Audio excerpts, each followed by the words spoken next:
حرف صداقت لکھنا اور سب بھول گئے حرف صداقت جیسے پاکستان کی مذہب کے اندر فرقے ہیں، ایسی سیاسی جماعتوں کے اندر بھی فرقے ہیں اور بائیں بازو کے اندر بھی فرقے ہیں۔ پیپلز پارٹی پر سب سے زیادہ قربانیاں اندر دینے والے لوگ تھے وہ پاکستان پیپلز پارٹی پنجاب کے لوگ تھے۔ جب آپ شاعری کرتے ہیں، خوبصورت شاعری کرتے ہوں گے، لیکن شاعری کس کے لیے کرتے ہیں؟ تو حبیب جالب ایک انقلابی آدمی تھے، میں ان سے پیار تو کرتا تھا، آپ سارے کرتے ہیں، لیکن میں خوش نصیب ہوں کہ وہ میرے سے پیار کرتے تھے۔ نے شاعری کی بنیاد پر جیل کاٹی تو ان کی شاعری میں خواتین تھی، مزدور تھے، کسان تھے، بھٹا مزدور تھے، پسے ہوئے عوام تھے، سندھ تھا، پنجاب تھا، بلوچستان تھا، کشمیر تھا، فلسطین تھا۔ حبیب جالب اس فرسودہ نظام کے خلاف جو جاگیرداری، سرمایہ داری، قبائلی نظام اور کلونیل امپیریلزم کے بنائے ہوئے ڈھانچے پہ کھڑا ہے، اس کے خلاف کھڑا ہو جاتا تھا۔ حبیب جالب کی شاعری انسٹرومنٹ تھی اس کی فکر کی۔ دہائیاں بیت گئی ہیں، جالب صاحب کا جو میرا ساتھ تھا کسی سیاسی جماعت سے کوئی تعلق مشترکہ نہیں تھا۔ میں پاکستان پیپلز پارٹی میں تھا اور جالب صاحب نیپ میں تھے یا اے این پی میں تھے اور دوسری جو لیفٹ کی جماعتیں تھیں اس میں تھے، لیکن میں پیپلز پارٹی کے اندر جو لیفٹ کا ونگ تھا، جو بائیں بازو کی پورا ایک دھڑا تھا، وہ پاکستان کی کسی بھی بائیں بازو کی جماعت سے بڑا دھڑا تھا۔ جیسے پاکستان کی مذہب کے اندر فرقے ہیں، ایسی سیاسی جماعتوں کے اندر بھی فرقے ہیں اور بائیں بازو کے اندر بھی فرقے ہیں۔ چونکہ یہ سارا مسئلہ سماج کا ہے، کسی مذہبی یا کسی غیر مذہبی لوگوں کا نہیں۔ جو فیوڈل سماج ہوتا ہے اور جو ٹرائبل سماج ہوتا ہے، کلیکٹیولی ساری سوسائٹی کی وہی اپروچ ہوتی ہے۔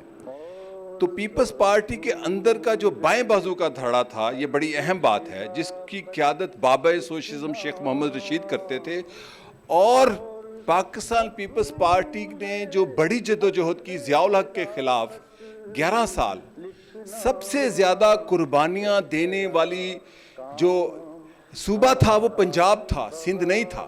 سندھ کے اندر ایم آر ڈی کی موومنٹ ضرور ایمرج کی تھی۔ سندھ کے اندر جو ایم آر ڈی کی بحالی جمہوریت کی تحریک تھی وہ بیسیکلی پری ریولوشنری سچویشن میں چلی گئی تھی، اور امریکیوں کا دباؤ ضیاء الحق پر اسی وقت آیا تھا 83 کی ایم آر ڈی موومنٹ سے، کہ امریکیوں کو پتا تھا کہ اب پاکستان ہاتھ سے جانے لگا ہے، تو انہوں نے ملٹری پولیٹیکل الائنس کیا، جو کہ ابھی تک چل رہا ہے، کہ سیاست اور ملٹری لیڈرشپ کا الائنس کر کے ایک نیا سسٹم جو آئین میں تو نہ ہو لیکن نظر آئے، جو کہ اب تک تو ہے، اس وقت تو باقاعدہ آئین میں بھی تھا 8ویں ترمیم کے بعد۔ تو جدوجہد کا جو ابھار تھا وہ تو وہاں آیا، لیکن پنجاب نے سب سے زیادہ قربانیاں دیں، لیکن یہاں پر میس موومنٹ نہیں بن سکی۔ تو جو پیپلز پارٹی پر سب سے زیادہ قربانیاں اندر دینے والے لوگ تھے وہ پاکستان پیپلز پارٹی پنجاب کے لوگ تھے۔ سولیوں پر بھی یہیں چڑھے نوجوان اور مرنے والے، کوڑے کھانے والے۔ تو وہ جو پیپلز پارٹی کا بائیں بازو کا دھڑا تھا، میں اس لیے بات کروں گا کیونکہ جب جالب صاحب کی بات آئے گی تو بائیں بازو کی بات آئے گی، خالی شعر شور نہیں۔ شعر تو شہباز شریف بھی پڑھتا ہے ان کے، شعر تو ایکٹریسز بھی پڑھتی ہیں اور ان کو پڑھنے چاہیے۔ شعر پڑھنا ہر کسی کا حق ہے، کسی شاعر کا، لیکن حبیب جالب خالی شاعر نہیں تھے۔ کبھی شاعر جیل میں آپ نے دیکھا گیا؟ ظفر اقبال کبھی جیل میں گئے ہیں؟ نہیں جا سکتے، چونکہ جب آپ شاعری کرتے ہیں، خوبصورت شاعری کرتے ہوں گے، لیکن شاعری کس کے لیے کرتے ہیں؟ تو حبیب جالب ایک انقلابی آدمی تھے، وہ بائیں بازو کے اس دھڑے سے تھے جس کا پیپلز پارٹی سے تعلق نہیں تھا، لیکن ہمارا جو پیپلز پارٹی کا بابا سوشلزم سردار ہمایوں بیٹھے ہیں، ان کے بھائی سردار مظہر علی خان تھے، کیا دلیر لوگوں کا یہ دھڑا تھا۔ تو ہم لوگ جام ساکی ہو، حبیب جالب ہو، سی آر اسلم ہو، جتنے بھی بائیں بازو کے دھڑے تھے پاکستان کے اندر، پاکستان پیپلز پارٹی کا بائیں بازو کا دھڑا ان کے ساتھ ہوتا تھا۔ وہ چاہے رسول بخش پلیجو کا استقبال ہو، جام ساکی کا استقبال ہو یا جلوس ہو۔ تو میرا تعلق جالب صاحب سے اس جدوجہد کے جب میں چڑھتی جوانی میں تھا ان سے بنا۔ میں ان سے پیار تو کرتا تھا, آپ سارے کرتے ہیں, لیکن میں خوش نصیب ہوں کہ وہ میرے سے پیار کرتے تھے. اور وہ اکثر مجھے کہتے تھے کتنا لڑو گے, وہ کیسے لڑو گے. ایک دلچسپ واقعہ ان کا سناتا ہوں کہ 90 میں پیپلز پارٹی کی حکومت ٹوٹ گئی, تو ہم چونکہ تنقید بھی پیپلز پارٹی کے اندر بیٹھ کے کرتے تھے, تو ہماری محفل شہزان ریسٹورنٹ میں لگتی تھی, اور وہاں ہر قسم کے لوگ ہوتے تھے, جماعت اسلامی کے, مسلم لیگ کے, NDP کے, فاروق قریشی, جو پرانے لوگ یہ نام جانتے ہیں. تو میں تنقید کر رہا تھا پیپلز پارٹی کی حکمرانی پر یا حکومت گرنے پر, افسوس بھی تھا اور تنقید بھی کر رہا تھا. اوپر سے جالب صاحب آ گئے تو سناٹا چھا گیا, بالکل کہتے ہیں وہ بابا جی آ گئے, جالب صاحب آ گئے ہیں. تو میں انہیں بڑی خوشی سے کہا کہ یہ میرا ساتھ دیں گے. تو وہ تنقید وہ بھی کیا کرتے تھے, وہ بینظیر بھٹو کی حکومت پہ بھی تنقید کرتے تھے, ان کا سیاسی حق تھا. بھٹو شہید کی حکومت بھی کرتے تھے, یہ ان کا حق تھا. جب وہ آئے تو میں نے ان کی سپورٹ لینے کے لیے کہا یہ ہو گیا, وہ ہو گیا, فلاں نے مروا دیا. تو پھر وہ تنقید کرنے لگے, ہاں مروا دیا, جیسے وہ کہتے تھے یہ ہو گیا. پھر میں نے کہا ہاں بینظیر, پر بینظیر کی مخالفت میں کیوں کروں. میں نے کہا اچھا میں سناٹے میں آ گیا, پہلے تنقید کر رہے تھے. بھئی مجھے بینظیر اس لیے اچھی لگتی ہے کہ وہ مولوی کو بری لگتی ہے. یہ کتنی بڑی کمٹمنٹ کی بات ہے, خصوصاً ان خواتین کے لیے شاہینہ جو آج کل کی بچیاں کہتی ہیں ہمارے سے سخت سوال کرتے ہیں یوٹیوبر, اس کا مطلب آپ کو جواب دینا نہیں آتا. یہ اہم بات کر رہا ہوں میں. یہ اگر ہم اپنی بینظیر بھٹو پہ تنقید کیا کرتے تھے, میرے ساتھ ہوا ہے کہ who are you, you are from which media. بھی آپ سڑک پر جلوس نکالنے آئے ہیں, اپنی آواز سنانے آئے ہیں, اپنا پوسٹر لے کے آئے ہیں دکھانے کے لیے, اپنا باڈی کا جیسچر, لباس, آپ احتجاج, سب کا حق ہے کہ آپ کو ریکارڈ کرے. آپ کیسے کہہ سکتے ہیں کہ ہم پاس ایشو کریں گے, آپ لوگوں سے سوال کریں گے. میں اس بچی کو کیا جواب دیتا کہ وہاں اگر وومن ایکشن فورم نے جو پودا لگایا تھا عورتوں کے حقوق کی تحریک کا, تو جالب کو ڈنڈے پڑے تھے اس جلوس میں, اور میں بھی ان نوجوانوں میں تھا, اور سارے جلوسوں میں عورتوں کے رہا. تو میں یہ باتیں اس لیے کر رہا ہوں, یہاں چونکہ ایسے لوگ بیٹھے ہیں جو عورتوں کے, مزدوروں کے, محنت کشوں کے, اور کوئی تحریک کمپارٹمنٹلائزیشن کر کر نہیں چلائی جا سکتی. ساری تحریک ایک سوسائٹی کا کلیکٹیو ایجنڈا ہوتا ہے. اگر پاکستان کے اندر حبیب جالب نے شاعری کی بنیاد پر جیل کاٹی, تو ان کی شاعری میں خواتین تھی, مزدور تھے, کسان تھے, بھٹا مزدور تھے, پسے ہوئے عوام تھے, سندھ تھا, پنجاب تھا, بلوچستان تھا, کشمیر تھا, فلسطین تھا. یہ چونکہ آپ جالب کی سارا دن تعریف کریں اور یہ نہ کہیں کہ وہ سوشلسٹ نہیں تھے, یہ تو زیادتی ہوگی یار. جالب صاحب سوشلسٹ تھے, اور جالب صاحب فخریہ سوشلسٹ تھے, اور اس کے لیے جیل بھگتتے تھے.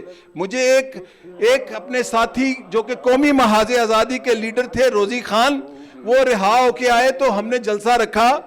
MRD کا چھوٹا سا جلسہ ہوتا تھا. اس کا جلسے کا مطلب یہ نہیں ہوتا کہ ہمیں یہ الحمرہ ملتا تھا, ہمیں پولیس ڈنڈے مار کے گرفتار کرتی تھی. اب ہر آدمی آ کے کہہ رہا تھا روزی خان کو بے گناہی میں گرفتار کر لیا. روزی خان بھی دوسرا جالب تھا, کہتا ہے میں کہاں بے گناہی میں گیا, میں نے تو ضیاء الحق کو للکارا تھا, تو میں نے تو اس کا گناہ کیا تو مجھے جیل میں لے کے گئے. تو حبیب جالب اس نظام کا نقاد نہیں تھا.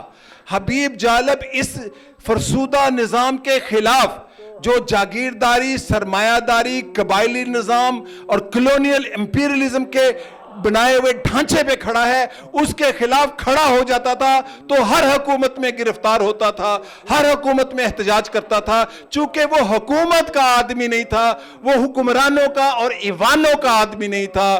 حبیب جالب سرعام جدوجہد کرنے والا انقلابی تھا, اور اس کی شاعری جو تھی, حبیب جالب کی شاعری انسٹرومنٹ تھی اس کی فکر کی.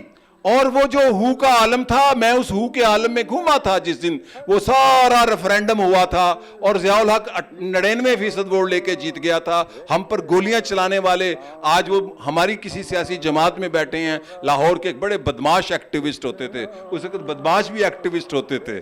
یہ بڑی اہم بات ہے. تو حبیب جالب ہمارے سامنے مسجد شہداء میں ہمارے اوپر گولیاں چلا رہے تھے ضیاء الحق کے, وہ بھیجے ہوئے گماشتے. اور حبیب جالب ہو کا عالم تھا, وہ جو نظم سنا رہے تھے. یہ ہے حبیب جالب. حبیب جالب نامکمل ہے. عورتوں، محنت کشوں، کسانوں، دہقانوں، پاکستان کے 95% عوام کی جدوجہد کے نام لیے بغیر حبیب جالب کا نام مکمل نہیں ہوتا. اسی لیے حبیب جالب زندہ ہے. اور صنعت کاروں کو وہ کہتے ہیں نا دل لے لو، وہ کہتے ہیں نہیں مجھے مل دے دو، تو وہ جو ملوں والے ہیں آج محتاج ہیں. یہ کامیابی حبیب جالب کی ہے. اس پر اعتراض نہیں ہونا چاہیے کہ شہباز شریف کیوں ان کی شاعری پڑھتا ہے. اس لیے پڑھتا ہے کہ اس کو پتہ ہے کہ میں غریب کا ایموشنل ایکسپلائٹیشن اس کی شاعری کر کے کروں گا تو شاید مجھے ووٹ مل جائیں، شاید میری تقریر خوبصورت ہو جائے. تو یہ کامیابی ہے. لیکن جالب کی کامیابی کلیکٹیو کامیابی سے مکمل ہوگی، کلیکٹیو سٹرگل سے اور طبقاتی جدوجہد سے. طبقاتی جدوجہد میں ساری جدوجہد آتی ہیں، عورتوں کی، محنت کشوں کی، طالب علموں کی، مزدوروں کی. میں آپ کو ایک آخری بات کروں گا. آج کل یہاں یونین کی بحالی کا ہمارے کچھ لیفٹ کے دوست تحریک چلا رہے ہیں، میں بھی ان کے ساتھ ہوں، لال لال لہرائے گا. میں کہتا ہوں وہ تو چلاؤ، ان بچوں کو بتاؤ کہ میں ان نوجوان خوش نصیبوں میں سے ہوں جو 4 آنے کے ٹکٹ پر بس پر بیٹھتا تھا. تو میرا یہ مطالبہ ہے کہ آج میں یہاں پھر مطالبہ رکھ رہا ہوں، چونکہ میں بڑے انقلاب کی جدوجہد بھی کرتا ہوں اور کم حقوق حاصل کرنے کے جدوجہد پر یقین رکھتا ہوں، کہ میں یہ کہتا ہوں کہ آج طالب علموں کو جو ایک بچی اپنے گھر سے کالج جاتی ہے یا یونیورسٹی جاتی ہے اور واپس آتی ہے، اس کا 300 سے 400 روپیہ روز لگتا ہے. یونین تو بحال ہوں گی. پہلے یہ ٹریولنگ الاؤنس کی سہولت نوجوانوں کو بتاؤ کہ اسی ملک میں، سویڈن میں نہیں، انگلینڈ میں نہیں، اسی ملک میں ہمیں سٹوڈنٹس کارڈز کے اوپر کنسیشن 4 آنے کا سفر ملتا تھا. تو آج کیوں نہ 10 روپے رکھے جائیں. تو جب ایسی جالب کی برسی منائیں گے، سالگرہ منائیں گے، تو اگر ہم ایسی باتیں نہیں کریں گے تو ان کو ٹریبیوٹ دینا بالکل بیکار ہے. تو میں جالب صاحب کے سارے مداحین کو مبارکباد دیتا ہوں جنہوں نے یہ تقریب رکھی، خصوصاً سردار ہمایوں کا تو میں عاشق ہوں. یہ اصل میں ان کے سارے خاندان کا میں عاشق ہوں. ان کا گھر جو ایف بلاک میں تھا وہ باغیوں کا گھر کہلاتا تھا، اور ان باغیوں کے آشیانے میں ہم جا کے کھانا بھی کھاتے تھے، میٹنگز بھی کرتے تھے. اور یہ بغاوت کا جو چراغ ہے آج بھی شمع لیے اس اندھیروں کے سماج میں آگے بڑھ رہے ہیں. جالب کی فکر، جالب کی شاعری، جالب کا عمل، خالی شاعری نہیں، عمل لوگوں کے حقوق ہے. اپنے حق کے لیے وہ نہیں لڑا، آپ کے میرے حق کے لیے لڑا ہے. تو آپ سب کو مبارک کہ آپ نے یہ تقریب رکھی اور جالب کا مشن جاری رکھنے کا ایک قدم آگے گئے. شکریہ.